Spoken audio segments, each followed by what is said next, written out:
A aeronova desenvolve uma linha completa de aeronaves de diferentes classes, desde plataformas leves não tripuladas até dirigíveis pesados para logística complexa, com os quais demonstraremos suas capacidades e eficiência no mundo moderno.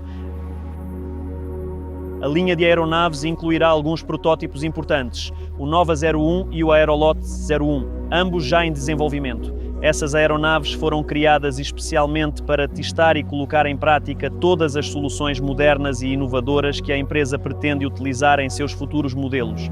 É com grande prazer que apresento o nosso primogênito, o dirigível Nova 01.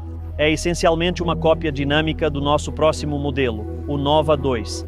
Nele, aperfeiçoamos o sistema de controle, o piloto automático e a coleta de dados. No futuro, sua versão já aprimorada poderá se tornar um produto independente, seja para monitoramento ou para publicidade. Seu volume é de 130 metros cúbicos e seu comprimento é de 17 metros. Ele é capaz de transportar a bordo até 20 kg de carga útil, seja algum tipo de equipamento ou qualquer outra carga a ser transportada. As futuras modificações desta aeronave também poderão se tornar um produto comercial independente, onde ela pode funcionar como plataforma de publicidade ou como meio de monitoramento e vigilância. O Aerolot 01 é nossa versão híbrida com características aerodinâmicas aprimoradas. É um modelo experimental no qual também testamos novas soluções incomuns para dirigíveis de nova geração, mas que possivelmente serão aplicadas nos próximos modelos. Nele, além da força de sustentação aerostática, a aerodinâmica também atua, melhorando o seu desempenho em determinadas tarefas nas quais os dirigíveis podem ser utilizados. Seu volume é de aproximadamente 190 metros cúbicos, seu comprimento é de 19 metros e a capacidade de carga que ele pode levar a bordo é de cerca de 50 kg. A linha de aeronaves também incluirá o dirigível Nova 2, com volume de 2.000 metros cúbicos e capaz de transportar 500 kg por uma distância de 500 km. Sua versão de passageiros será projetada para acomodar até 6 pessoas, incluindo o piloto. O próximo na linha é o dirigível Nova 8, com volume de 8.000 metros cúbicos. Esta aeronave já será capaz de transportar 19 passageiros ou até 4 toneladas de carga ao longo de uma distância de 3.000 km. E o dirigível Nova 35 encerra a linha de aeronaves da empresa. É um dirigível de uma classe completamente diferente, dotado de estrutura rígida. Será a primeira e a menor aeronave com casco rígido que a empresa planeja desenvolver e produzir no futuro. Esta aeronave poderá levantar no mínimo 15 toneladas e transportar cargas por milhares de quilómetros. Esta linha de aeronaves atenderá a um volume bastante grande de necessidades que se formou atualmente no mercado de logística e transporte de cargas.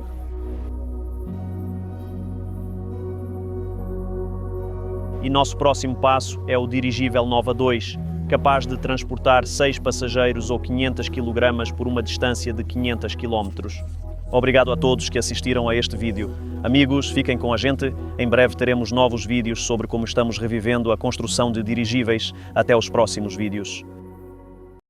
Amigos, olá a todos, sejam bem-vindos. Vocês estão de novo no projeto Dirigíveis de Nova Geração. Finalmente aconteceu o webinar que já adiámos mais de uma vez por certas razões.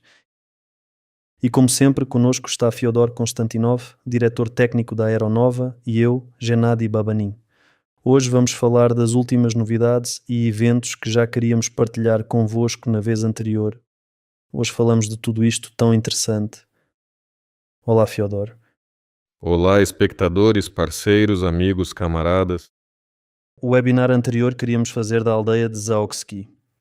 Diretamente do local da nossa produção de envelopes, surgiram algumas dificuldades técnicas.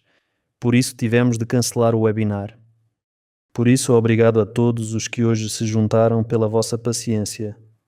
Hoje vamos tentar responder a todas as vossas perguntas e partilhar o que aconteceu connosco no último período. Sim, acho que seria interessante começar logo pelo mais interessante.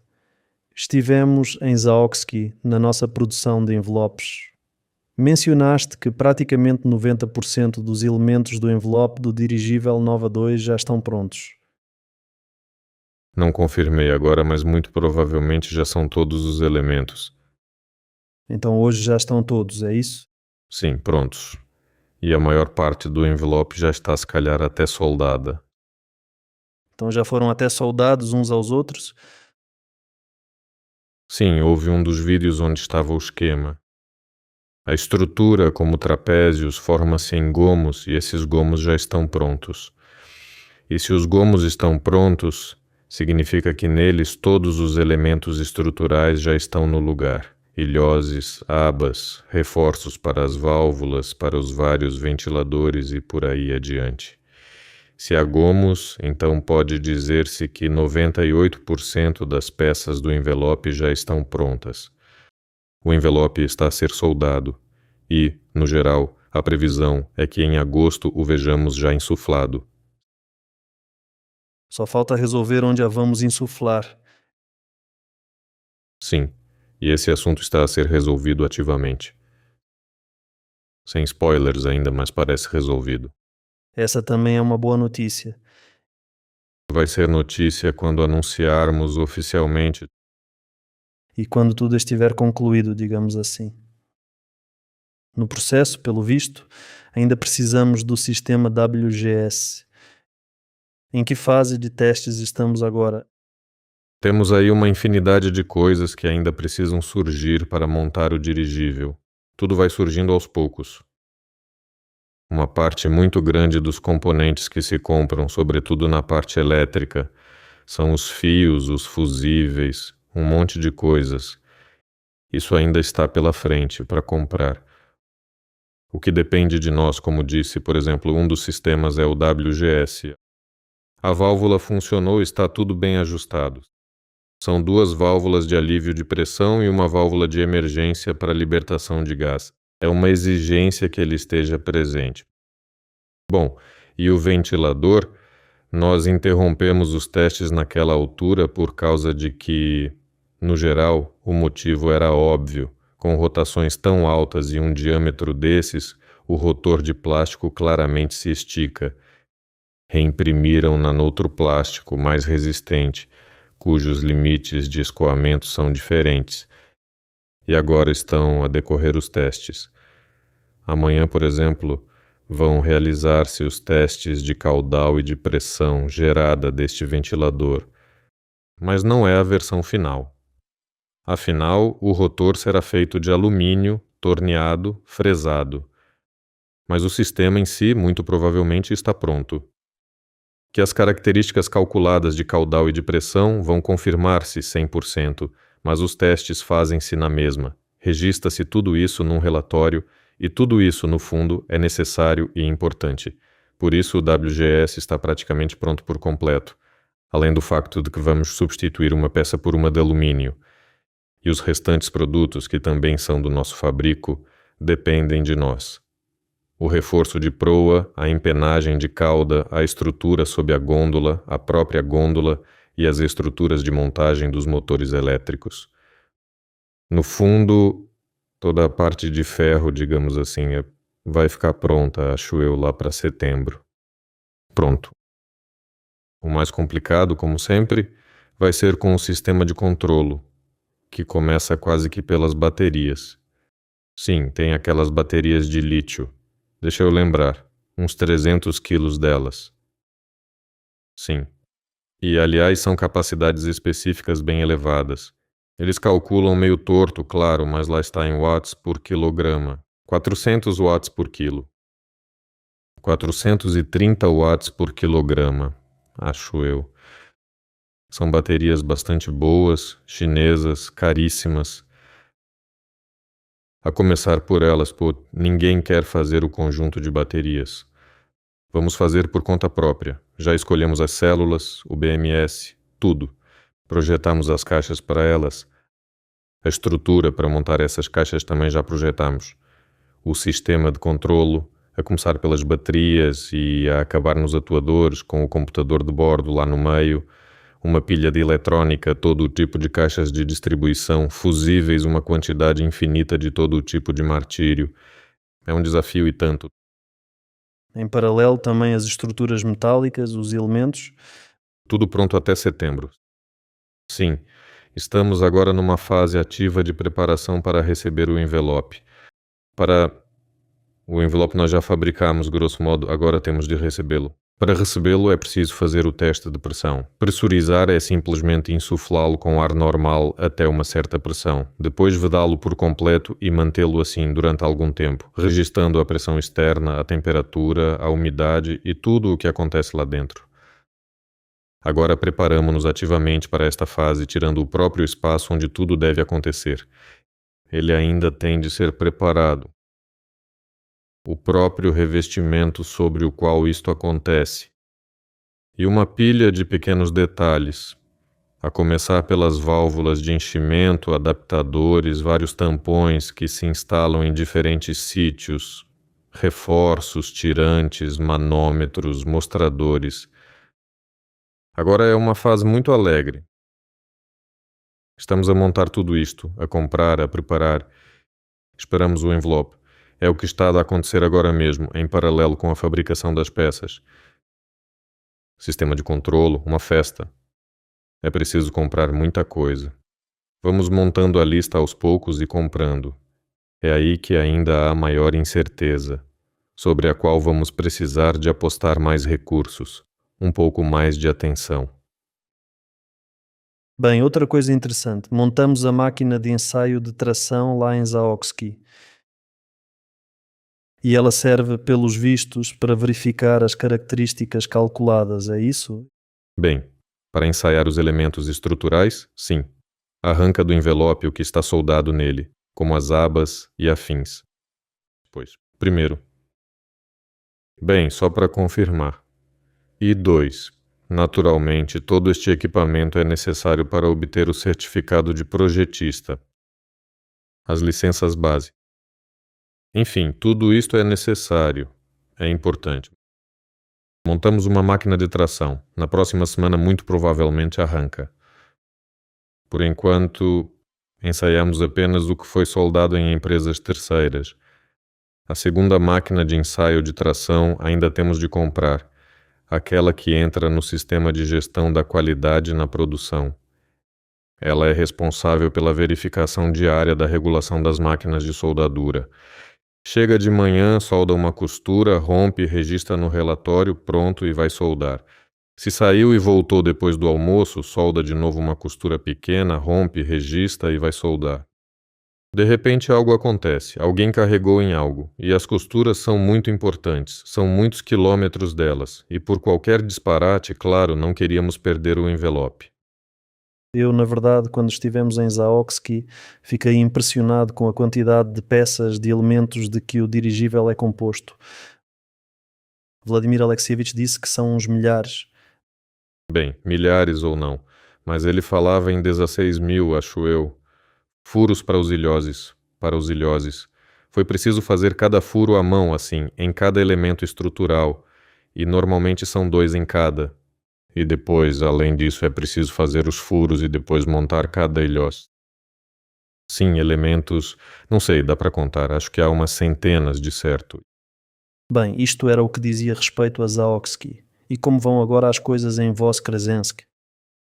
Há novidades? E o Aeroliot e a nova 01. Então, o que há de novo por lá? A nova 01 anda pelo hangar num carrinho robotizado. Por enquanto só pelo hangar, porque o tempo não está nada bom, mesmo nada. O Aeroliot já está pronto para voar. Está parado, à espera de bom tempo. Na sexta, sábado e domingo deve haver aberturas. Muito provavelmente vamos voar. De resto, em Voskresensk, se no novo local correr tudo bem, como agora, então muito provavelmente saímos de lá. A questão do quando continua em aberto. Estamos a levar tudo de lá. A nova 01, essa vamos tirá-la de lá muito em breve. Acho que ainda não falamos disto. Mas convidaram-nos para participar num espetáculo aéreo em Novosibirsk, que vai decorrer no final deste mês. 2 dias no final deste mês, 2 dias no início de agosto.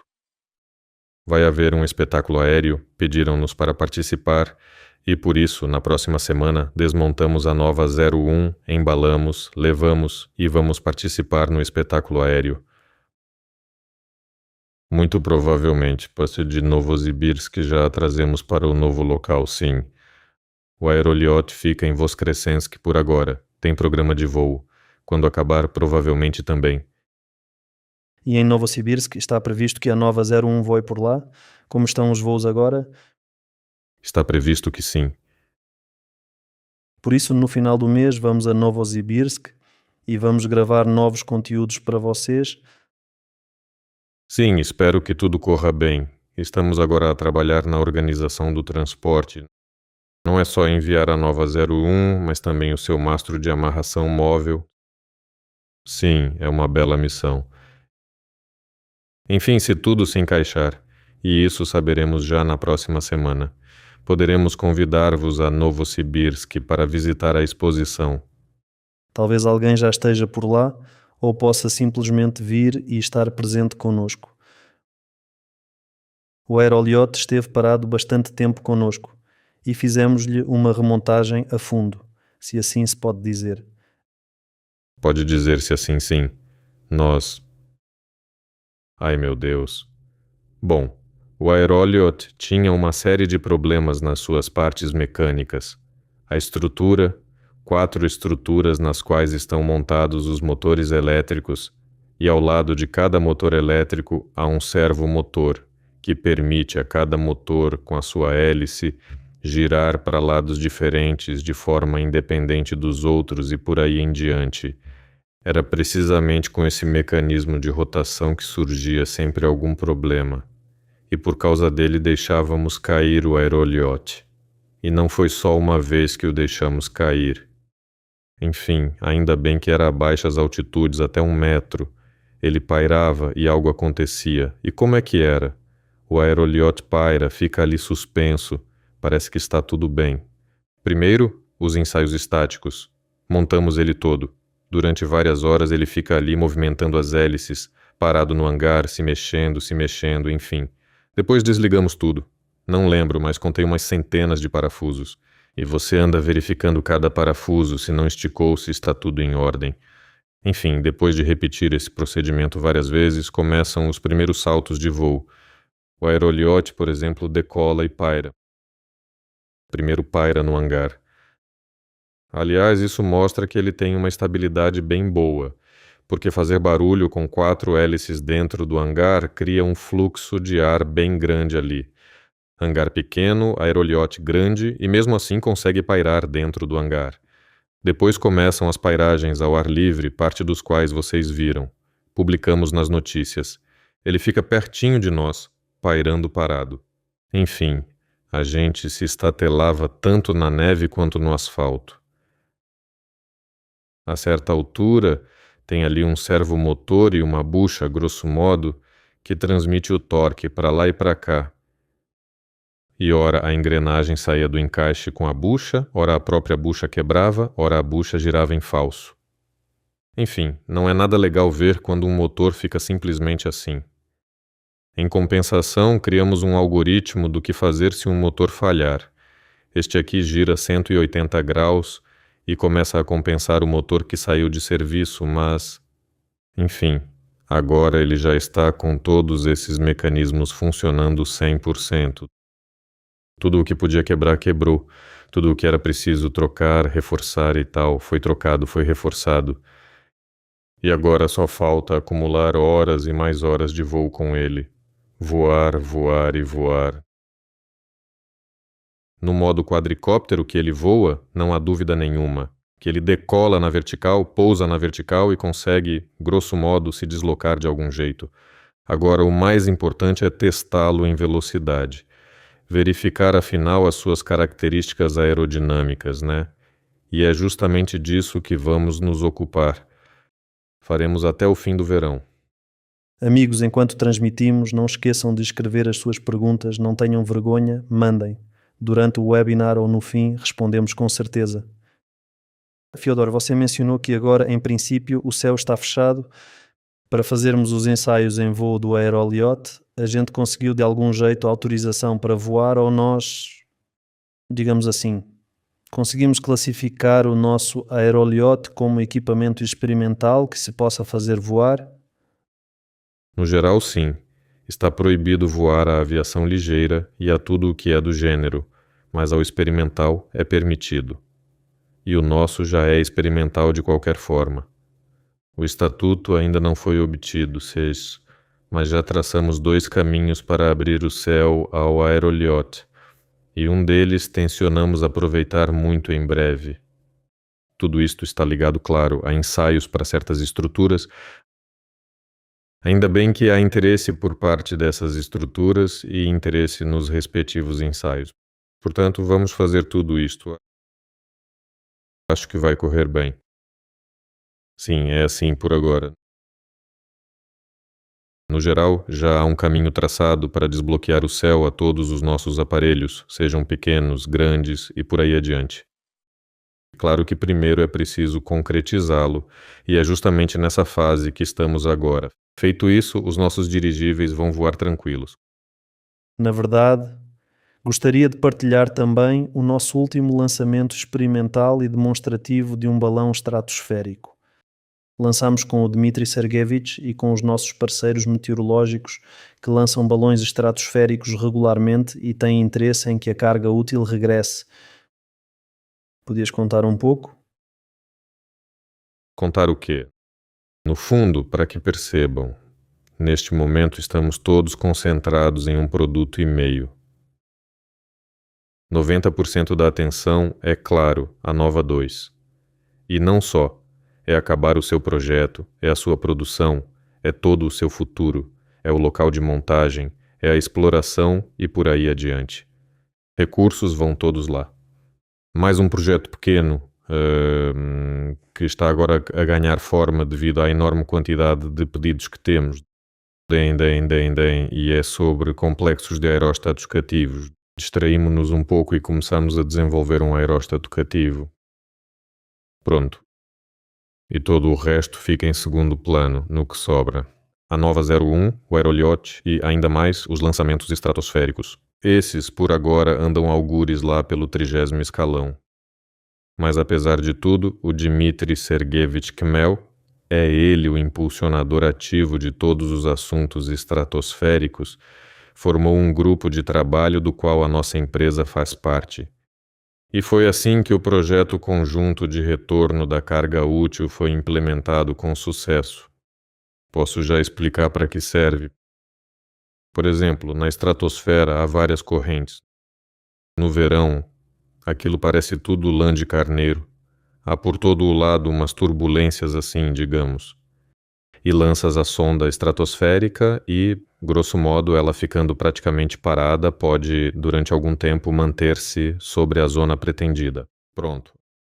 A diferentes altitudes, no verão, a estratosfera move-se em direções diferentes. Por isso, acrescentando apenas um sistema de mudança de altitude, um único sistema de controlo, já consegues, por exemplo, se foste empurrado para fora, regressar à zona que te interessa. Depois podes acrescentar motores e por aí fora. Já não te moves só em altitude, mas também em latitude, deslocando-te para algum lado, por exemplo. Tudo isto é uma complexificação do balão estratosférico para se manter, por exemplo, sobre uma zona específica. E tudo isto é possível e esse caminho evolutivo é claro, sabemos para onde ir. Mas há tarefas para as quais essas sondas estratosféricas são caras e não servem. Por exemplo, há tarefas em que só precisas de levar uma carga útil e ficar sobre um território e não tens muito dinheiro. Pronto, então a tarefa resolveu-se, pelo menos pela nossa equipa, num modo simplificado. É uma sonda estratosférica, não controlável nem sequer em altitude, apenas com uma altitude fixa de operação, onde ela para, e com um planador em cuja proa se encontra o equipamento de interesse que funciona durante a subida desse planador. Por exemplo, depois ele mantém-se durante algum tempo e o equipamento funciona tendo um horizonte rádio claro para um determinado alcance. Assim que isto, no verão, pode passar uma semana, ou talvez menos. Mas ainda depende da alimentação, da de bordo e por aí fora. Ou então acabou a alimentação, aí desacopla-se aquele balão de látex barato, digamos, ou não de látex. Enfim, as tarefas são variadas. A questão é que se o balão deixa o território, desacopla-se um planador de tipo avião com motores elétricos. E aí, pelo radiofarol, ele regressa ao ponto de partida. Enquanto o planador voa, e isso pode ser 200, 300 quilômetros, é na verdade um bom alcance. Dá para percorrer tranquilamente. Ele continua a funcionar mais umas horas, a sua velocidade de descida não é assim tão grande. E no momento da descida, prepara-se, grosso modo, num planador igual com o mesmo equipamento é lançado. E quando o primeiro chega, o segundo já está a funcionar. E podes cobrir sem interrupções um território, por exemplo, com comunicações, recolha de informação ou retransmissão dessa informação. E no inverno, por exemplo, quando na estratosfera, em todas as altitudes, há transporte para leste, toda a estratosfera se move para leste. Pairar, mudar de altitude, manter-se sobre um único território determinado é completamente impossível.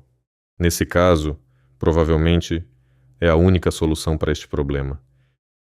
Se no inverno for preciso manter algo suspenso com balões estratosféricos sobre um território definido, só resta montar esse tipo de carrossel com balões baratos e cargas recuperáveis. O primeiro planador, o sistema todo, por assim dizer. A subida, o funcionamento e o regresso. A subida seguinte foi testada num planador pequeno. A carga útil ali era pequena, um pouco mais de 1 quilograma, parece. Foi tudo testado com sucesso. Estavam lá justamente meteorologistas, pessoas interessadas. Tudo isto foi registrado no relatório da organização deles e assinado por todos. A experiência foi um sucesso. Já temos uma noção clara e interesse em utilizar este tipo de produto e deste tamanho. E temos uma ideia clara de para onde avançar a seguir, para atrair ainda mais clientes mais interessados. Claro, há que aumentar a massa da carga útil, mas o ideal, na verdade, seria conseguir levá-la até aos 10 quilogramas. Ali forma-se logo um leque de aplicações muito amplo. Por isso, os meus parabéns ao Dmitry Sergeyevich Kmel e a ti, como participante destas experiências, por tudo ter corrido bem. Eu estava lá, vi tudo. Sim, resultou. Tudo funcionou. Muito bem, malta. Continuem assim. Na verdade, parece-me que este sistema tem um potencial bastante promissor e grande.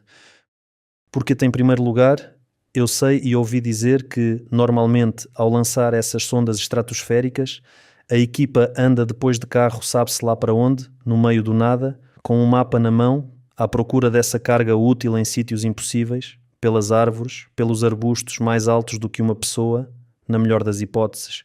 E na pior das hipóteses, essa carga útil perde-se e o custo dela chega, ouvi dizer, a $500.000. Em certos casos, isto pode aplicar-se. Noutros, de forma nenhuma. Mas há experiências estratosféricas onde penduram guirlandas inteiras. Essa não a recolhes para o avião e por aí fora. Mas, por exemplo, recuperar a parte mais valiosa, o computador de bordo, é uma das tarefas. Pois sim. E olhem, aqui está, a Wildberries. Dá para enviar dos arredores de Moscovo até ao fundo da Sibéria com a deriva de leste.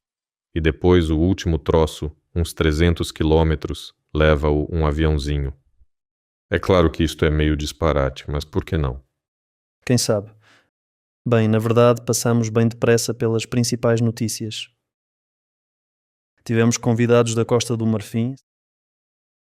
Estiveram sim, vieram cá, foram conhecer o gabinete de projeto. Não era a primeira vez que vinham, já cumprimentavam todos, aproximavam-se e perguntavam pelo progresso.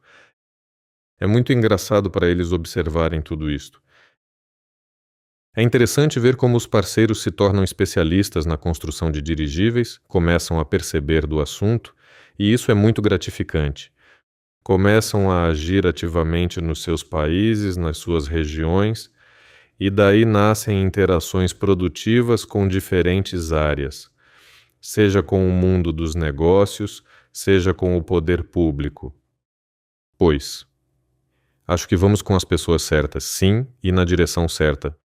Toda a gente encarou o projeto com bastante seriedade, por vezes até de forma assustadoramente séria.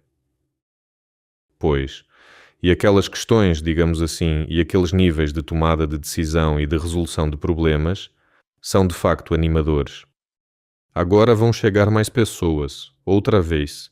Vêm de África, vêm da Índia, e andamos a tentar calcular tudo para que, no momento em que chegarem, e chegam em agosto, já tenhamos o envelope do dirigível Nova 2 cheio de gás. Em suma, vai ser um espetáculo e tanto. São 44 metros de comprimento e, não me lembro, 10 metros e meio a 11 de diâmetro. É a maior secção. Um belo espetáculo, claro. Sim, vai impressionar. Sim, enfim. Eles já vêm todos com visitas de negócios bem definidas, por assim dizer. Vêm em visitas de trabalho. Enfim, delegações de negócios a correr para cá. Vamos recebê-los e esperar. Então proponho passarmos com calma às perguntas e, se nos lembrarmos de algo, completamos de certeza as notícias. Pergunta sobre o envelope do dirigível Nova 2. Já cortaram. Do que é que a produção vai tratar a seguir depois do corte? O corte da Nova 2 está pronto. As mesmas pessoas fazem agora a soldadura do envelope. Não estão lá parados a fumar. A seguir, claro, vão fazer-nos já num instante uma bolsa para transportar o envelope da Nova 2. É uma solução de embalagem especial, com alças, fixadores e todos os demais acessórios. A rede de enchimento eles também devem fazer agora. Este envelope desdobra-se. O time-lapse creio que muitos já viram. O envelope estende-se no chão. Por cima cobre-se com a rede.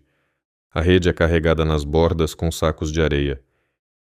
E quando o envelope enche de gás, a rede impede que ele suba até ao teto.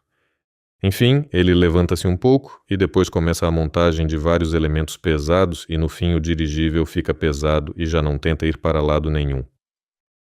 Bom, vão fabricar esta rede e logo a seguir passarão à produção do aeróstato cativo. O complexo, no fim de contas, não é só o envelope, é também o equipamento em terra para o segurar e para o armazenamento no solo e assim por diante. Enfim, provavelmente vão fabricar logo 2 aeróstatos. Falo deles um pouco mais tarde, o volume, a importância e por aí fora. No geral, o aeróstato é uma coisa útil, é o equivalente a uma torre. A humanidade, de tempos a tempos, precisa de erguer alguma coisa lá para cima, desde um poste de iluminação, uma antena de telefonia móvel, antenas de rádio, até tudo o que se possa imaginar. E o aeróstato consegue erguer qualquer equipamento a uma altura bastante grande, coisa que as torres, os mastros e outras estruturas não conseguem. E a torre de Ostankino, quantos metros? Nem sei, sinceramente. Se disser algo agora, é capaz de ser mentira. Posso pesquisar no Google. Enfim, ali mede-se em centenas de metros. 300 metros já é considerado muito alto. O aeróstato consegue tranquilamente erguer 1, 2, 3 quilômetros praticamente qualquer massa. Isso depende do volume do aeróstato. E muitos precisam de erguer alguma coisa lá para cima. Por isso vamos fazer aeróstatos cativos. Assim que fizermos os aeróstatos cativos, voltaremos afinal ao dirigível publicitário. O seu aspecto geral já o configuramos, já está totalmente definido. O seu volume será de cerca de 300 metros cúbicos e a carga útil será de cerca de 100 kg. Vai ser um aparelho a sério, o mais pequeno possível dentro deste tipo publicitário. Sim. Com um bônus agradável, a possibilidade de dar uma volta nele por conta própria. Eu primeiro. Fique à vontade. Desde que não o último. Torre de Ostankino, 540 metros. Isso, 540 metros. O aeróstato consegue elevar o dobro da carga e subir 4 vezes mais alto. É claro, né? O equipamento na Ostankino pesa imenso, mas o Burj Khalifa chega quase a 1 quilômetro de altura, não?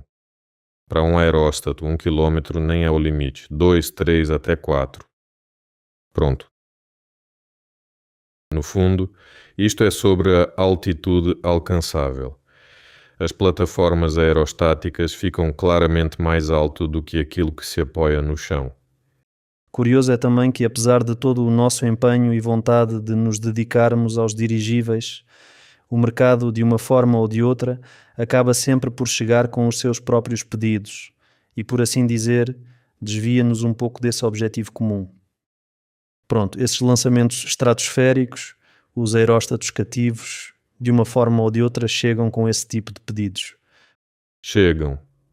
E a cada vez a gente vai ficando mais pragmático e cínico com todos os que chegam e perguntam. Toda a gente tem muitas ideias, claro, e é tudo muito fixe e entusiasma essas aplicações futuras e por aí fora e por aí fora. Mas depois de uma série de, digamos assim, distrações, acaba por se criar uma imunidade a todo tipo de propostas, em que falta uma motivação financeira para o uso dos recursos. Os aeróstatos não parecem ser essa história, por isso vai correr tudo bem. Bom, a próxima pergunta é sobre o aeroliote. Já falámos disso. Pergunta: está pronto para voar? Sim. Sim, pronto para voar. Falta escolher a hora e o local certos. Aliás, o local já se sabe. Bom, pergunta: a aeronova está a considerar dirigíveis de carga a hidrogênio? No fundo, pode considerar-se um sistema para gerar força de sustentação adicional num dirigível de hélio, através de um volume extra de hidrogênio que seria libertado, por exemplo, no momento da descarga, para não ter de se lastrar o dirigível. Nos dirigíveis mais despojados, que participem na logística de ponto A a ponto B e depois regressem sem carga, dá para usar sistemas desses. Será que vão compensar? Bom, aí a própria situação é que vai mostrar. O hidrogênio não é tão barato como muita gente pensa. Como se o hélio fosse algo caríssimo e o hidrogênio fosse de graça. O hidrogênio também é caro mesmo. E não é que os preços variem por uma ordem de grandeza. Experimentem encomendar por aí uns 2.000 metros cúbicos de hidrogênio e vejam que preço é que vão dizer. Enfim, sim, há uma pequena vantagem econômica em usá-lo, muito pequena mesmo, mas ele é mais fluido, é explosivo em mistura com oxigênio, claro, e por aí adiante. Sim, existem tecnologias para produzi-lo diretamente a bordo, a partir da água, por exemplo, com eletrolisadores modernos de membrana e por aí adiante. Mas em grande escala, quando falamos de dezenas ou centenas de toneladas de capacidade de carga, os volumes de hidrogênio necessários não são compatíveis com as tecnologias que usamos hoje para produzir esse hidrogênio. Pronto. Tudo é possível. A vida vai mostrar. Próxima pergunta: é possível encher o envelope do dirigível com gás ao ar livre? Até certos tamanhos, claro que sim, dá para fazer. Naturalmente, o tempo tem de estar mais ou menos decente e o sistema de enchimento com gás tem de ser avançado, por assim dizer. Porque, enfim, quando passa um grande caudal de gás por uma única válvula, a válvula congela. Ali há borrachas, várias vedações, molas, que Deus nos livre, não metálicas e às vezes até metálicas, e essas peças começam a ficar quebradiças. Enfim, encher rapidamente um envelope pequeno no campo. Até uma Nova 2, por exemplo, dá perfeitamente. Escolhem o tempo certo, e logo tudo começa a ser feito no mastro de amarração e por aí adiante. E essa prática existe, claro. Antes fazia-se isso. Pronto, grandes, dificilmente. E a velocidade também conta, claro, porque às vezes o enchimento leva 2 dias. Em 2 dias o tempo pode mudar tanto, é de enlouquecer. Se leva algumas horas, então está tudo previsível sim. Por que não? A pergunta é a seguinte: dá para fazer os elementos estruturais e a gôndola do dirigível totalmente em compósito, fibra de vidro impregnada com plástico, material leve e forte, aceita qualquer forma? Sim. Não é só que dá. É preciso. E os dirigíveis rígidos vão ser assim mesmo. Vejam, gôndolas presas separadamente. É como a imagem de qualquer dirigível, até deste tipo aqui, por exemplo. É a imagem clássica do dirigível. O corpo à parte, a gôndola à parte, embaixo no meio. É uma imagem do passado. Os dirigíveis rígidos vão ter espaços integrados no próprio corpo, para carga, para pessoas, para o que for. Vai ser um produto todo em compósito, grande e realmente sério. Mais ou menos com a mesma forma, mas com pequenas saliências, ressaltos e por aí vai. Enfim, é bem provável que seja assim mesmo. Bom, uma pergunta provocadora. Sim, claro. Valia a pena meter-se nos dirigíveis grandes? Pelos vídeos anteriores, vocês nem conseguem fazer direito à Nova 2, embora a Nova 01 também seja um aparelho ótimo, excelente para observação. Quem não consegue fazer a Nova 2? Pelo visto, tiraram conclusões injustificadas, na verdade. Enfim, só vale a pena meter-se nos dirigíveis grandes.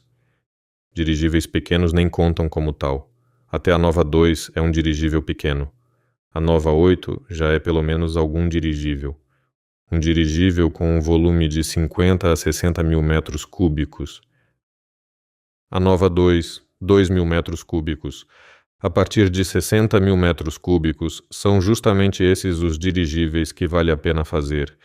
E para chegar a eles, primeiro é preciso montar todo um sistema capaz de projetar, produzir, certificar e depois vender e operar. Sistemas assim não se fazem à toa. A Nova 2 está toda projetada. Preparamos do zero a produção tanto dos envelopes quanto dessas estruturas espaciais de alumínio. Sim, levou um tempo, mas ainda nem se passaram 2 anos. E já vamos ter o dirigível Nova 2. Este é um ritmo digno de campeão, para criar aeronaves desta categoria. Mostrem-me nem que seja um único avião ou helicóptero, sem um gabinete de projeto e uma produção já existentes. Claro, com o que já existe dá para fazer. Tens um bom gabinete de projeto e uma fábrica, e mesmo assim o ciclo dá uns 5 anos, às vezes 10. Nós fizemos em menos de 2 anos tanto a organização da produção como a do gabinete de projeto. Criamos 2 dirigíveis que voam, o Nova 01 e o Aeroliot. Participamos na exposição mundial.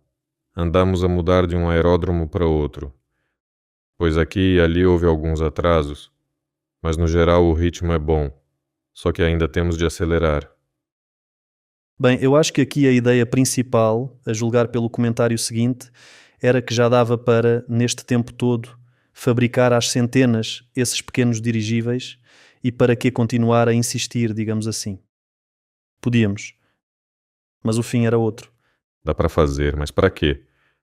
Na mesma tens de montar a produção de envelopes, montar o gabinete de projeto, montar as áreas de montagem, começar a fabricar aos montes esses pequenos dirigíveis, começar a vendê-los, e à margem de todo o processo, se Deus quiser, mal dá para levar à autossuficiência apenas o próprio mecanismo que o cria. E daí? Para amortizar uma coisa dessas, enfim, vendendo um único dirigível, por exemplo, do tamanho de um Nova 8, dá para amortizar bem todo o processo da sua criação.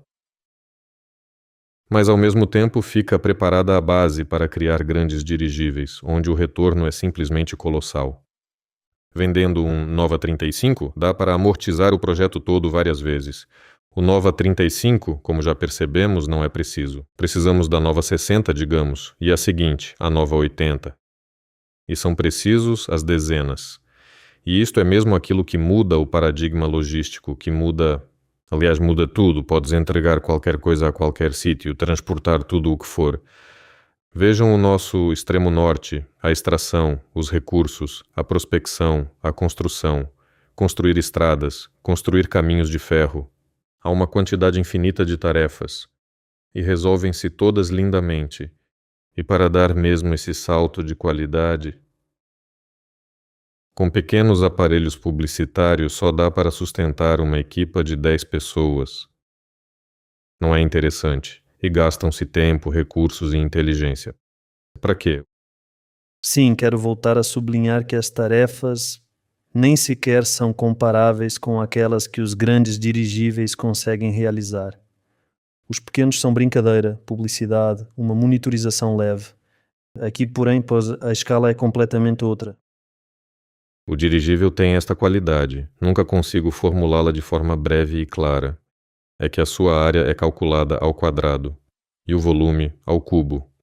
A área que se calcula ao quadrado sofre a ação do vento, e o volume, que é ao cubo, ajuda a transportar energia, hélices, motores e por aí adiante, que combatem esse vento. E quando o dirigível cresce, a sua área cresce mais devagar do que cresce o seu volume, e a sua relação potência-peso aumenta. E a partir de certo tamanho voa em qualquer clima. Dirigível pequeno? Fabriquem um pequeno. Pronto, montamos a nova 01. E ele, na prática, só pode voar em dias de festa.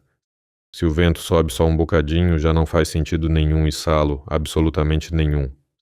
Sim, acelera até 75 km por hora. Isto é com o ar parado, por exemplo. Mas com vento de 5 a 6 metros por segundo, já não é tão agradável operá-lo. Isso já impõe certas limitações. E é um vento bem fraquinho. Enfim, e a carga da bateria dele também não é assim tão grande. Ou seja, o volume cresce e cresce a capacidade de transportar massa.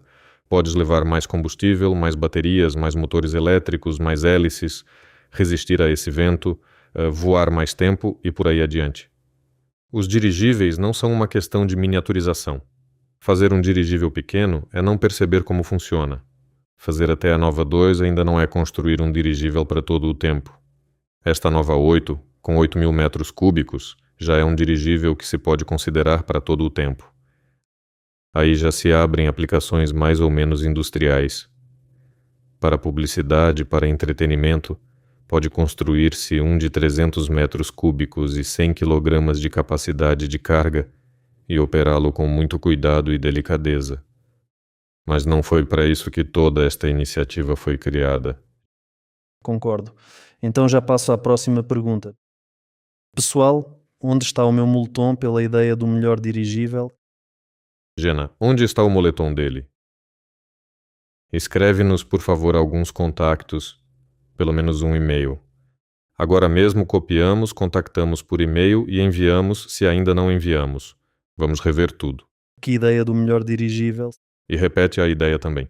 Foi há muito tempo. Sim, entrem em contacto connosco sem falta. Se prometemos, enviaremos de certeza. É que provavelmente foi a Solar Group que organizou. E basta verificar e lembrá-los. Enfim, envia o e-mail. Então vocês são fantásticos, vão conseguir. Obrigado, obrigado. Pergunta. Em teoria, será possível usar a fuselagem de um avião desativado, sem asas, como cabine de passageiros? Na verdade, dá para tudo. Em geral, dá. E houve quem usasse helicópteros como nas celas de motor. Faziam um dirigível, pegavam em 4 helicópteros, fixavam-nos numa só estrutura. Por cima o envelope, como um quadricóptero, onde em vez do motor está um helicóptero inteiro. Faziam assim. E um piloto cada? Não sei como é que eles controlavam aquilo. A experiência não lhes correu lá muito bem, mas funcionava. É evidente que tudo aquilo tinha um aspecto monstruoso. E dá para acoplar um avião. No geral, para alargar os horizontes, é muito útil ler livros sobre dirigíveis e sobre a história da aeronáutica em geral. As pessoas faziam de tudo por lá, ao ponto de remarem com remos e até de instalarem moinhos de vento naquilo, o que não havia por lá mesmo. Quando leio, às vezes fico admirado, claro, com a coragem dessas pessoas. O facto de, há 200 anos, eles encherem com hidrogênio uns sacos de algodão emborrachado, atirarem por cima uma espécie de rede e por baixo dessa rede pendurarem umas estruturas montadas em madeira, quase feitas de paletes, e depois entrarem ali dentro com remos, largarem as amarras e simplesmente voarem. Bem, em primeiro lugar, isto mostra a fiabilidade da técnica. Tipo, um avião de papel machê não voa, isso é facto. Mas um dirigível voa. Pronto. E, no geral, sim, alarga os horizontes. Percebes que, se vocês pessoalmente quiserem fazer isso, não há nenhuma barreira física, além das vossas capacidades de organização. Dá mesmo para fazer o envelope de um dirigível, pegar na fuselagem de um avião, pendurá-la, e até dá para pendurar com o motor incluído e ele vai funcionar como motor de cruzeiro. Enfim, dá para tudo. Mas é melhor fazer como deve ser, como manda a regra. Olha, quando estávamos apenas a começar o projeto, eu lembro-me, foi agosto, não, tínhamos um evento nessa altura. Fui ter com os rapazes do bairro cortar o cabelo antes do evento e por aí fora. E eles, pronto, Fédia, vai lá, dirigíveis, que fixe, que giro. E eu a contar e contar, e eles, não precisamos desses. Dizem, faz algo decente para a Malta. Como é que íamos poder pagar esses dirigíveis? E nessa altura surgia a cooperação com a Aurus. Que Aurus, dizem, faz um normal para a Malta para podermos voar. Presas com fita isoladora do avião. Não é assim tão radical, claro, mas é mais ou menos parecido. Enfim, vamos construir dirigíveis básicos. Vamos projetá-los para que qualquer pessoa possa dar-se ao luxo de voar. E eu quero um. Bem, uma pergunta sobre as microturbinas. A Aeronova vai começar a lucrar com a produção de microturbinas fabricadas não só para dirigíveis, mas também para outras áreas? E quando é que isso deverá acontecer? Sobre as microturbinas, enfim, é preciso planear e prever tudo com muito cuidado. É uma tecnologia bastante complexa. No fundo, nem todos os países têm sequer a capacidade de arriscar-se a fabricá-la. Quanto mais prepará-la, aperfeiçoá-la, pô-la em produção em série e começar a vendê-la para algum lado. Pois este projeto é muito ambicioso e em nível de complexidade é comparável ao dirigível inteiro, no geral. Que venhamos a fabricar e lançar alguns protótipos, umas quantas unidades, aí a probabilidade é muito alta. Pois bem, é que, sabem, uma peça única até se consegue fabricar, grosso modo. Estou a exagerar bastante. Olhem, monta-se o motor e uma buchazinha qualquer ali não encaixa. Afias um pouco, ajustas outra coisa e assim, no modo manual, vai expondo a peça a funcionar. Mas pô-las em produção em série, para que se produzam e fabriquem aos milhares, isso é, grosso modo, para uma peça única é um gasto de recursos de tal ordem. Mas para o lançamento em série dessas peças ultrapassa esse gasto em várias ordens de grandeza. Criar essa fábrica em série, pôr tudo a funcionar, um gasto de recursos não só econômicos, mas também de tempo, humanos e de tudo o mais. Claro que gostaria sem dúvida que isso se concretizasse, e espero que quando lançarmos os protótipos, surja a possibilidade de montar um projeto para arrancar com a produção em série. Por enquanto, sem lançar os protótipos, nem no horizonte consigo ver, e nem é preciso, nem sequer tentamos encontrar uma saída nessa direção. Mas se tudo isto se concretizar, e vamos fantasiar um pouco, que as turbinas comecem a ser produzidas em massa e vendidas como grupos geradores de energia para a geração distribuída de pequena escala.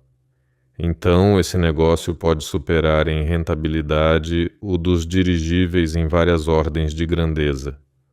O setor dos dirigíveis tem uma grande inércia. É preciso tempo para acelerar este setor até certas dimensões, digamos, lineares. É, por exemplo, um certo volume financeiro dentro deste setor. As turbinas não têm essa inércia, elas conseguem atingir esses volumes bastante depressa. A longo prazo, os dirigíveis vão, claro, ultrapassar toda essa história. Mas a curto prazo são justamente as turbinas que podem disparar a sério. Mas os custos da sua produção em série são incomparáveis. Provavelmente nem sequer aquela quantia que anunciamos para o projeto dos dirigíveis chegaria toda ela para construir uma fábrica em série de grupos motopropulsores de microturbina. Só para vocês perceberem as ordens de grandeza, quanto custa fabricar uma só peça, por exemplo, encomendar aqui e ali, montá-la em algum sítio, aperfeiçoá-la e pô-la a funcionar. Já agora, É por isso que na Rússia temos tantas invenções giras, tantos autodidatas culibins e tão poucas fábricas. É que são precisos recursos incrivelmente enormes para pôr tudo isto em produção. Para coisas destas é preciso o apoio de intervenientes mais fortes. Então faço a próxima pergunta. Vocês planeiam criar a vossa própria empresa de transporte de passageiros e carga, se com os grandes dirigíveis, apesar das dificuldades, tudo correr bem? Ou o vosso trabalho é só desenvolver e produzir? Muito provavelmente serão cooperações com empresas que já existem, não faz sentido. É perfeitamente possível que uma empresa dessas venha a ser criada e que até funcione, trabalhe, ganhe dinheiro e dê lucro. Mas isso fica para um futuro distante. É como se construímos uma fábrica para preparar campeões de atletismo, será que vamos nós próprios correr nas competições de atletismo? A pergunta é tipo, são objetivos um pouco diferentes em horizontes diferentes. 5 anos é o gabinete de projeto, a produção experimental, a possibilidade de os projetar, produzir, certificar e vender. 10 anos é o escalonamento, o desenvolvimento. Lá pelos 15 anos, a empresa já estará a funcionar, muito provavelmente, em colaboração com alguém. Nos primeiros 5 anos ninguém fará nada disso. Certo, próxima pergunta. O complexo de ensaios em voo seria dotado de pessoas que, ali no local, fariam tudo isso andar mais depressa, e mesmo assim é tudo preciso fazer e por aí fora. Mas claro, isso é fixe, ótimo e muito necessário. Por outro lado, digo sempre, quando começa o dinheiro, dinheiro, dinheiro, dinheiro, dinheiro, bolas, peguem em 3 toneladas deste dinheiro, atirem-nas para o meio do deserto e fiquem à espera de que um dirigível se construa ali. Bem, ainda assim existe algum equilíbrio. Não um equilíbrio, mas uma simbiose entre o dinheiro e os restantes recursos. De resto, claro, o dinheiro é bom, ajuda a reunir os restantes recursos. Mas um recurso como o tempo não se compra. E lembro que é justamente por isso que a empresa tem uma linha de aparelhos, tem um plano que seguimos. Não nos atiramos logo a construir dirigíveis rígidos, a fazer o maior, mas cada aparelho vai-se realizando de forma gradual e ordenada. Primeiro a nova 01, a nova 2. E parece-me, a nova 2 é no fundo o menor aparelho que valeria a pena criar para depois, de alguma forma, o explorar comercialmente. Por isso, a Nova 2 é um bom demonstrador tecnológico. Um dirigível não tripulado que leva 500 kg por 500 km. É, por assim dizer, uma excelente plataforma de formação para todos, desde os projetistas até os clientes e operadores. É impossível pegar logo numa embarcação de 3 convéses. A propósito, é preciso aprender. Reparem nestes iates à vela. Há os de 1 mastro, de 2, de 3, de 15. Se você nunca navegou sequer numa vela pequena, comandar logo um barco destes é uma loucura, tanto para o projetista como para o operador, por isso começa-se pelo pequeno, pois... Bom, a pergunta não é bem para vocês, mas vou lê-la já que está aqui. Em que ano planeiam entrar na Bolsa? O cenário ideal, claro, é quando já temos a Nova 2, mas ainda não temos a Nova 8. Pois, porque quando não tens nada, para que vais entrar lá? Mas quando tens algo, e é valioso, é fantástico. Uma Nova 2 a voar é um evento à escala mundial, para vocês perceberem. Não é todos os dias que voam dirigíveis, quanto mais não tripulados e de carga. É um acontecimento. A Nova 8 é, digamos, o progresso, potencial de crescimento. Não, significa que a empresa não constrói só um dirigível, ela desenvolve-se. E, ao declararmos planos de futuros dirigíveis rígidos, criamos aquela mesma tendência de crescimento no mercado de ações, as expectativas e por aí adiante. Podia ser depois da Nova 8, mas é como se perdêssemos alguma coisa. Quando já existe o primeiro dirigível a voar, a partir desse momento seria fantástico lançar tudo isto, na minha opinião pessoal e subjetiva. Bom, à nossa frente ainda vamos ter a nova 35, a nova 60 e a nova... e por aí fora.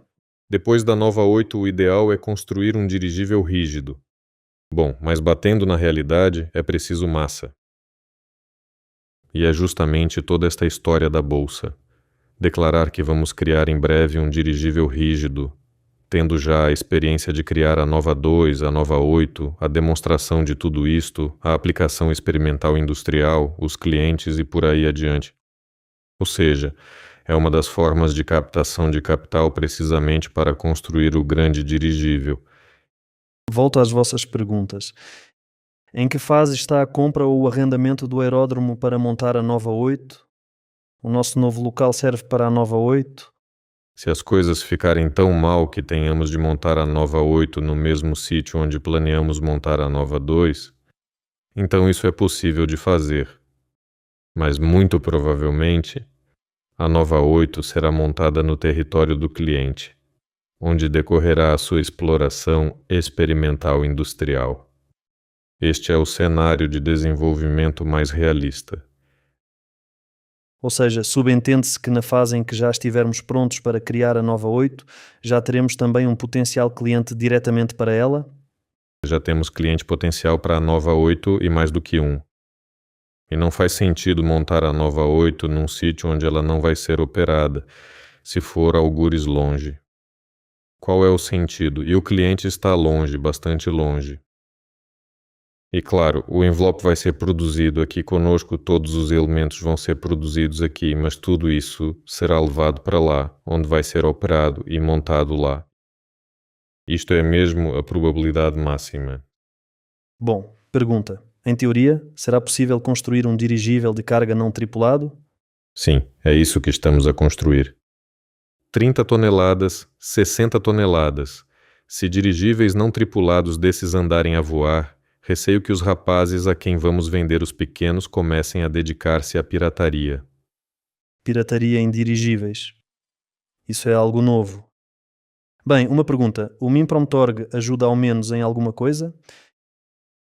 O Minprom-Torg não é a organização que vem até vocês em primeiro lugar. Eles são abertos, prontos para todo o tipo de ajuda, de colaboração e por aí fora. Mas são vocês que têm de ir ao Minprom-Torg. Nós não fomos ao Minprom-Torg, até que o Minprom-Torg nos concedeu a licença para exercer esta atividade. Agora as idas ao Minprom-Torg estão na nossa agenda. Espero que, muito provavelmente, tudo se resolva e que nos ajudem.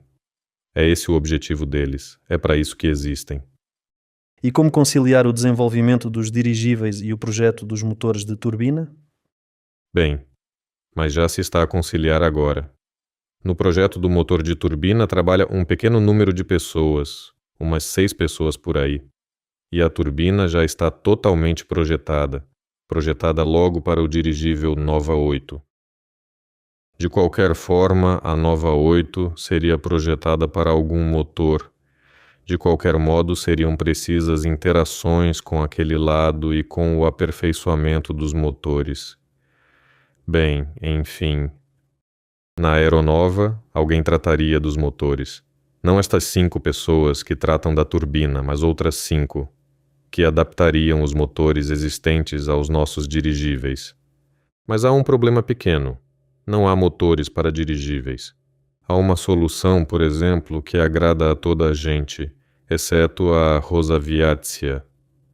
Usar a conversão automóvel, como fazem os pilotos de autogiros, os donos de pequenos aviões caseiros com motores de um Camry qualquer. Faz-se um pequeno aperfeiçoamento, encaixa-se e tudo isso começa a funcionar às 1000 maravilhas. Essa é provavelmente uma daquelas opções de pequenos dirigíveis básicos e despojados. É assim que lá se resolvem as questões. Aqui resolvem-se de forma um pouco diferente. Resolvem-se a fundo, com certificação, com eficiência de combustível, com economia, com vibrações, ruídos, ecologia e por aí fora. E por isso a turbina é simplesmente a solução ideal para estas tarefas. Por isso o pessoal das turbinas trabalha lindamente ao lado do pessoal dos dirigíveis. Claro que, por agora, ninguém cria uma fábrica só de turbinas. Todos os produtos serão fabricados em empresas de terceiros. Só vamos precisar de um pequeno espaço. Talvez nos espaços que já temos, é ali que o arranjamos, onde faremos a montagem, o comissionamento e os testes. Enfim, de um modo geral, tudo isso coexiste muito bem em conjunto. Próxima pergunta. Os chineses não têm um dirigível a voar? E para eles nem é um evento mundial. Não sei. No mundo dos dirigíveis, isso é um acontecimento enorme. Na China, é um acontecimento enorme. Para todos é um sinal. Se um dirigível pequeno já voa na China, logo voará um grande. Não sei que cepticismo é esse em relação a um evento mundial. A China, se repararam, está muito isolada dos meios de comunicação mundiais, aqueles que criam alvoroço e dão importância a certos acontecimentos. Onde está a cobertura de que o programa espacial chinês já vai na sua segunda estação orbital nacional própria? Aqui é sempre EA. É um projeto internacional, é um projeto fantástico. Nós todos juntos construímos uma estação orbital e a China sozinha já construiu mais do que uma. Por que é que ninguém noticia um evento tão importante no planeta? Na China é considerado um acontecimento muito importante. E nos setores que trabalham nisto, todos respeitam o que está a acontecer. Mas a agenda mundial forma-se agora de modo a não noticiar as conquistas chinesas, porque as próprias são poucas ao lado delas. Pois, e a Rússia está algures no meio, entre a China, se calhar, e a agenda internacional. As nossas conquistas também têm pouca cobertura na arena mundial, mas nos círculos profissionais são muito notadas. Vejam as conquistas da Rosatom, por exemplo, com o novo reator de ciclo de combustível nuclear fechado. Isto é de explodir a cabeça, praticamente fizeram um motor de movimento perpétuo aqui no nosso país, pois. E o mundo não grita? Enfim, a alguém convém que ninguém saiba disto. É como a própria Rosatom com as pequenas instalações nucleares que temos. E já nem falo dos submarinos, dos quebra-gelos nucleares, dos rebocadores espaciais nucleares dessas instalações. Enfim, os foguetões. Nós ficamos algures no meio, entre aqueles de quem nem se pode falar e aqueles que falam de si próprios. Vamos formar a nossa agenda. Acreditem, toda a gente vai reparar nos dirigíveis. Acho que é impossível não os notar, sobretudo quando já estão a voar. E o projeto de dirigíveis da Google não avançou? Porque falhou? Que acham especialistas? Está tudo bem, não foi a Google, foi o Sergey Brin com os dirigíveis. Ele aprendeu uma boa lição de vida. Não devia ter começado logo por construir um enorme, mas agora olha para o futuro com muito otimismo e já está a projetar os próximos aparelhos. Este é o primeiro demonstrador, sei construir dirigível. Sim, não ficou bom. Mas agora ele sabe bem como fazê-los para ficarem muito bons. E ele vai fazê-los. E o facto de ele não ter baixado os braços e planear ainda assim construir grandes dirigíveis de carga deixa-nos um pouco em alerta e, claro, dá-nos um empurrão. Temos de nos mexer com energia. Porque o sistema americano de financiamento de tecnologias é, sem dúvida, um verdadeiro milagre dos milagres, do qual nem sequer percebemos de que forma poderíamos alguma vez chegar perto. Ele vai construir o próximo dirigível e vai construí-lo mesmo, que será mais eficiente do que este que saiu agora, e depois vão financiá-lo como fizeram com Elon Musk, que fez uns 2 experimentos bem-sucedidos, digamos assim, e recebeu carta branca total para desenvolver toda a indústria. Tudo passou a girar à volta dele.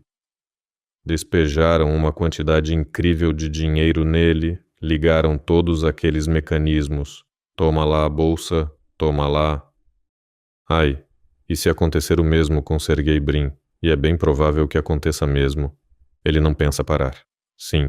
O primeiro dirigível não foi bem sucedido, mas sabe muito bem como fazer um bem sucedido e vai fazê-lo. Se ele o fizer, então vai entrar dinheiro nisso. Se entrar dinheiro nisso, do lado americano vai começar a expansão dos grandes dirigíveis rígidos. Ainda bem que nós também caminhamos nessa direção. É claro que se Elon Musk tem um foguetão, isso não anula o foguetão na Rússia, o foguetão na China, na Europa, na Índia. Pois, e o facto de sabermos construir dirigíveis é sem dúvida uma enorme vantagem para nós. Por um lado, se lhe correr muito bem, primeiro nós não somos parvos porque também nos dedicamos a isto. E ele vai formar o mercado, o que também é muito bom. Mas também nos traz uma concorrência muito forte, tendo em conta o mecanismo financeiro deles. Mas tudo bem, vamos conseguir, vamos resolver. Sim. Quando planeiam a série do Nova 2? Depois de recebermos a encomenda para a produção em série do Nova 2. No fundo, vamos fabricar 2 unidades, isso é certo. Um vai ser não tripulado, elétrico e de carga. O outro vai ser tripulado com um piloto e 5 passageiros.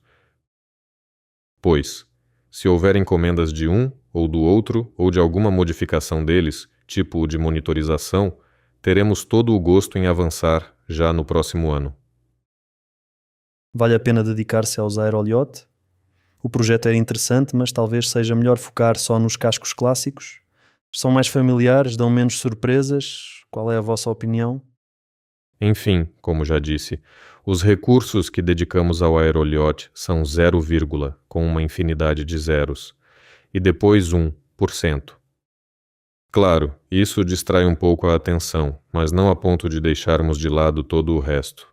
No fundo, os dirigíveis híbridos são um tema interessante, e todos os que trabalham com dirigíveis tentam realizá-lo, tanto do ponto de vista técnico como do ponto de vista da sua integração na economia, da sua aplicação e por aí adiante. E teoricamente ele encontra um certo nicho, um habitat próprio, onde é mais eficiente do que as soluções clássicas. Nós já temos, eu pessoalmente, e os construtores de dirigíveis ainda mais, experiência de lidar com clientes, em que o próprio cliente já está firmemente convencido de que as funções que exige de um dirigível são as de um dirigível híbrido, em que a força aerodinâmica também contribui para sustentar a carga útil. Pois é, e não nos dedicarmos aos dirigíveis híbridos significa deixar de fora exatamente metade do mercado de dirigíveis, porque, pelos vistos, é mais ou menos assim que ele vai ficar dividido. As formas clássicas têm as suas vantagens e também há vantagens em... Aliás, uma correçãozinha. Há vantagens nos dirigíveis clássicos, não nas formas. E há vantagens nos dirigíveis híbridos. E um dirigível de forma clássica pode ser híbrido, se o seu envelope for ligeiramente modificado. E muito provavelmente os dirigíveis híbridos vão ser as mesmas formas clássicas, só que com elementos adicionais, por exemplo, umas asinhas bem curtinhas, instaladas no centro de volume, mesmo no meio do dirigível.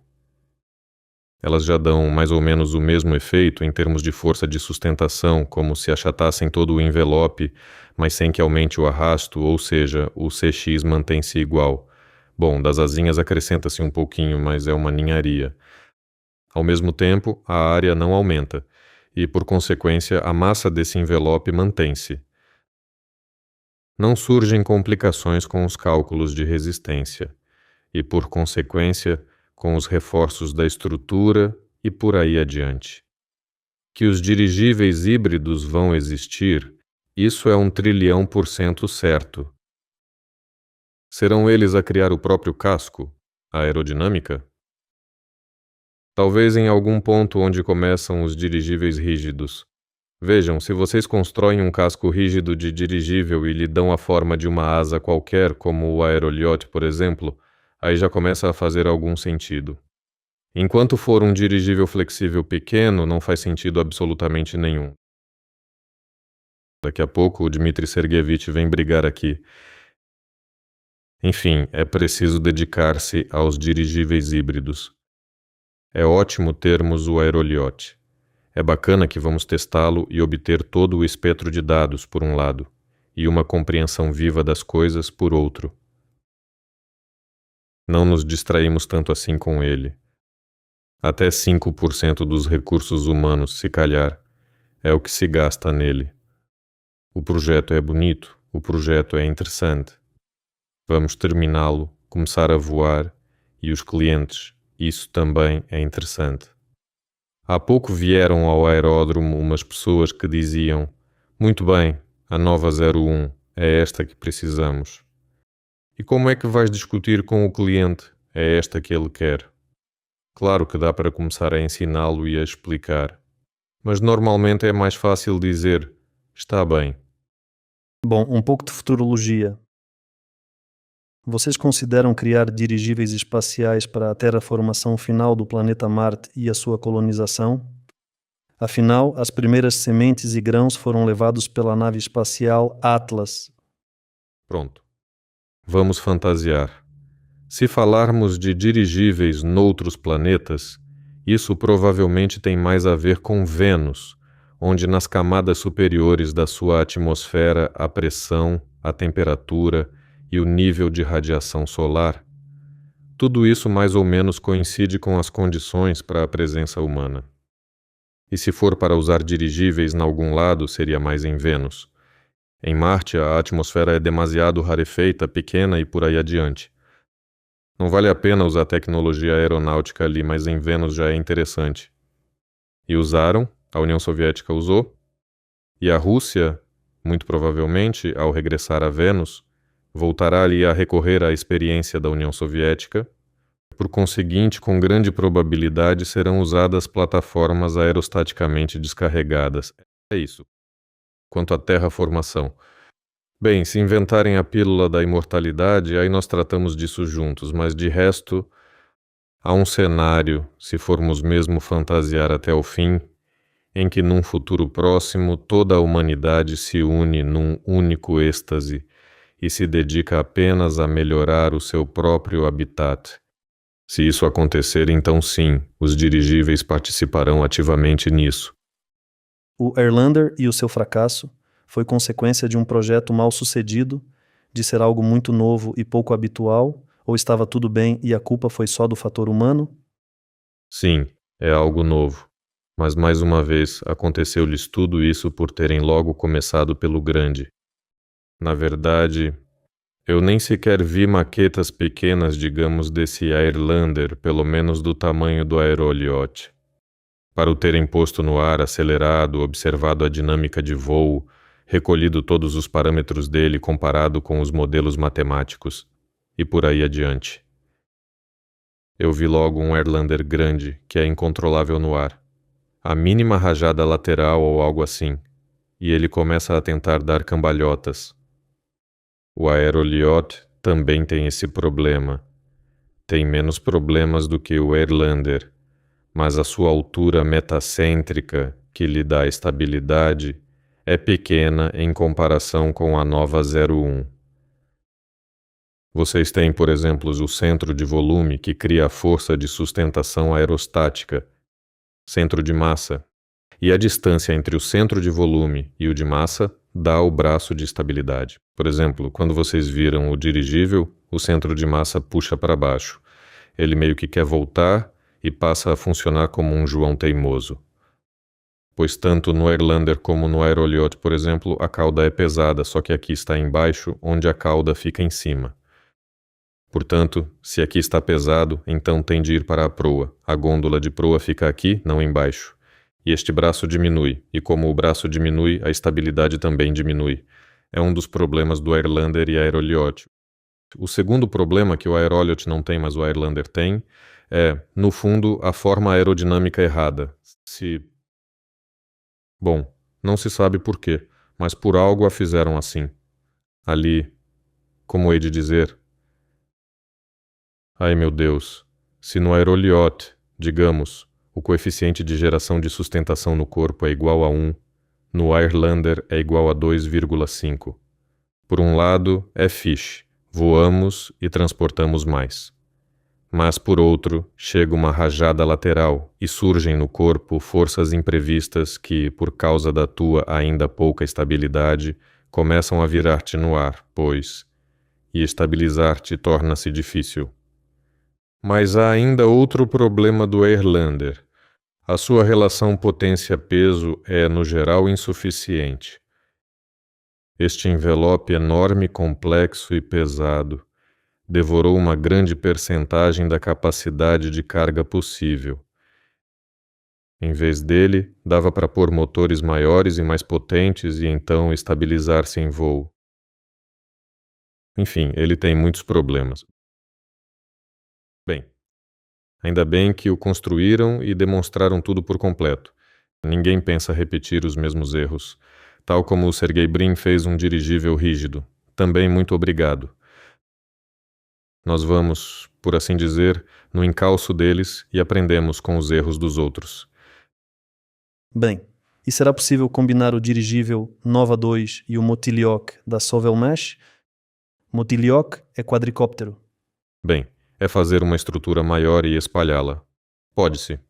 Pode-se tudo. Se dá para acoplar a fuselagem de um avião, ou até usar 4 helicópteros como motor de quadricóptero num dirigível, o Motiliok de certeza. Quão eficaz é isto? Bem, não o próprio Motiliok.